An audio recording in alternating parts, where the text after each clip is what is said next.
Bonjour, alors je suis Gabrielle Ditley et je vous présente aujourd'hui l'analyse de ma conférence que j'ai faite à la mi-février. Alors le sujet de ma conférence était sur l'intelligence émotionnelle dans les milieux scolaires, mais aussi dans la vie des enfants, parce que vous allez le voir quand je vais vous présenter le public cible que j'ai choisi pour ma conférence.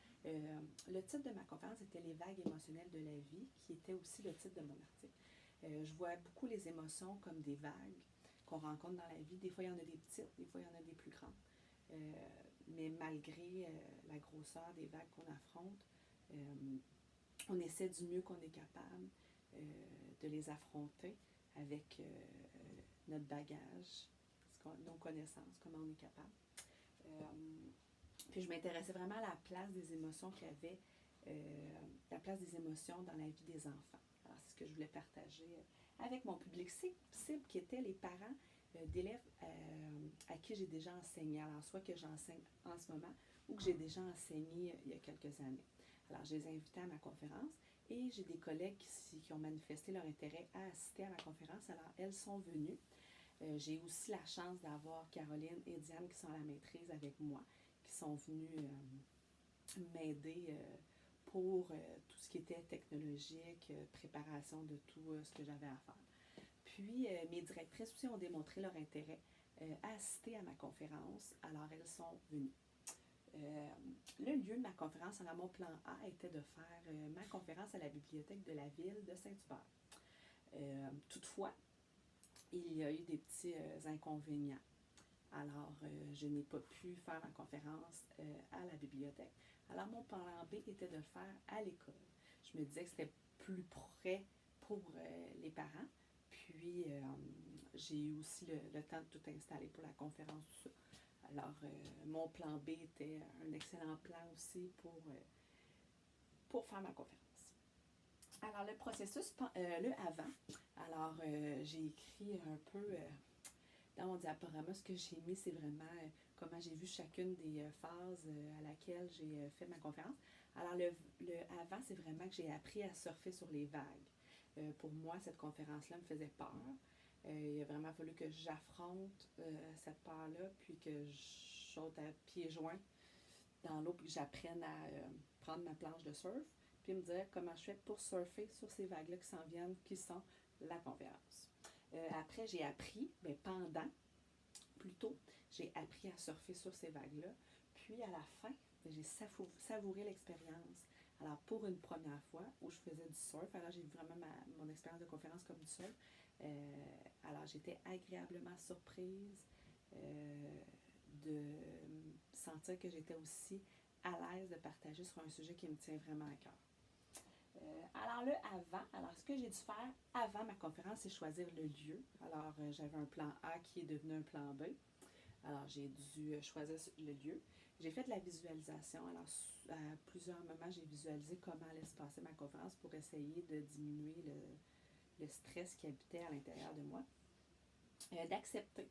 Alors, d'accepter que je devais faire cette conférence-là.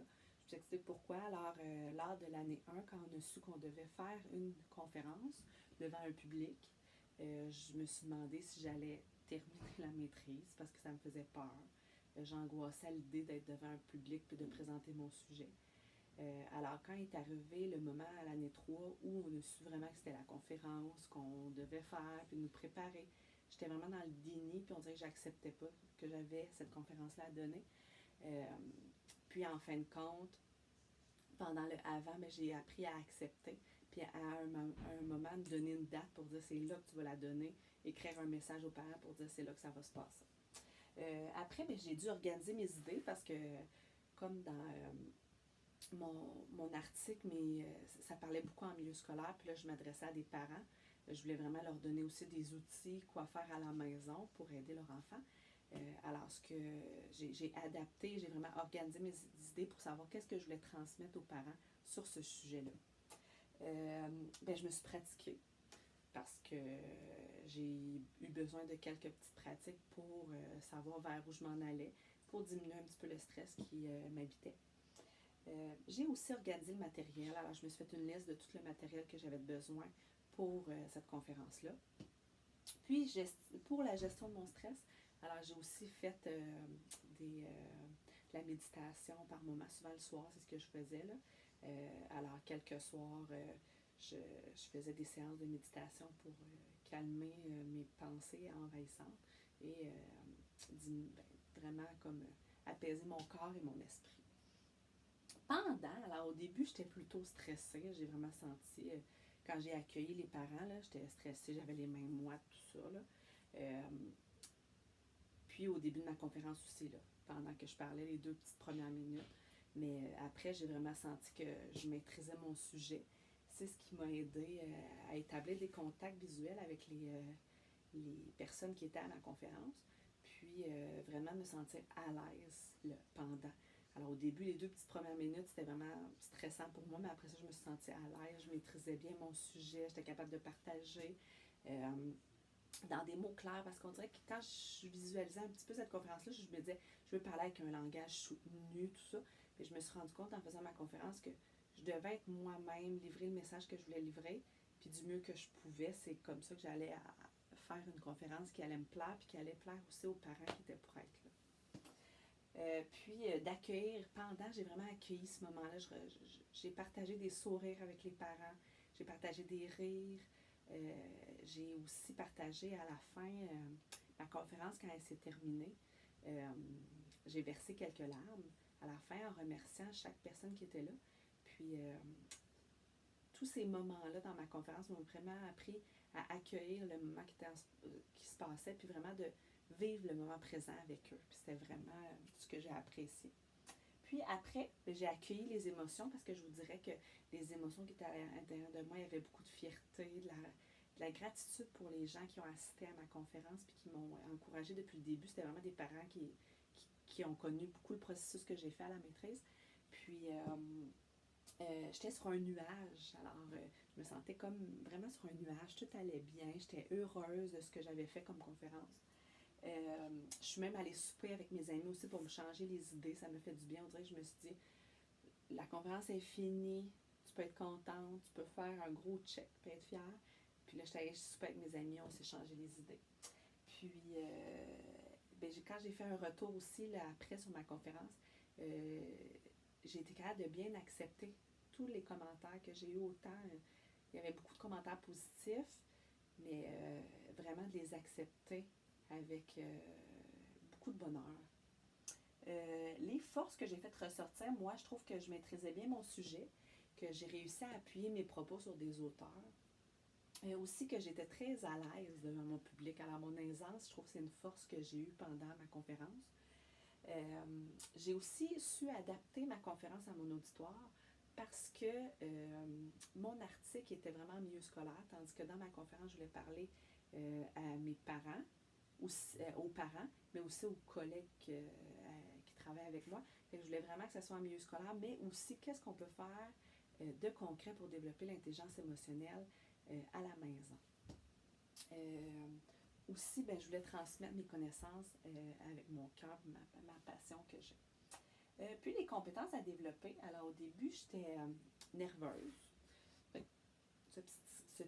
Ce petit stress-là, pardon, ça serait dans une petite compétence à développer, le temps. Alors j'ai fait une conférence qui devait durer 30 minutes, mais qui a été un petit peu plus longue. Puis je pense que le temps aurait été plus long pour partager encore plus de moyens pour aider les parents vraiment à développer l'intelligence émotionnelle. Diminuer le contenu à transmettre. Alors, j'avais un PowerPoint en support, mais il y avait beaucoup de contenu. Alors, j'aurais peut-être pu diminuer le contenu pour essayer de donner plus de moyens pour aider mon auditoire. Vraiment, qu'est-ce que je peux ressortir de cette conférence-là pour faire dans la vie.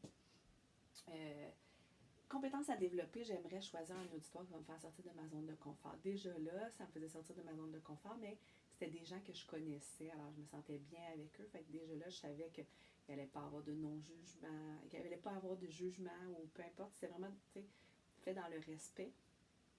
Puis que les gens qui étaient là étaient prêts à accueillir ce que j'avais à dire.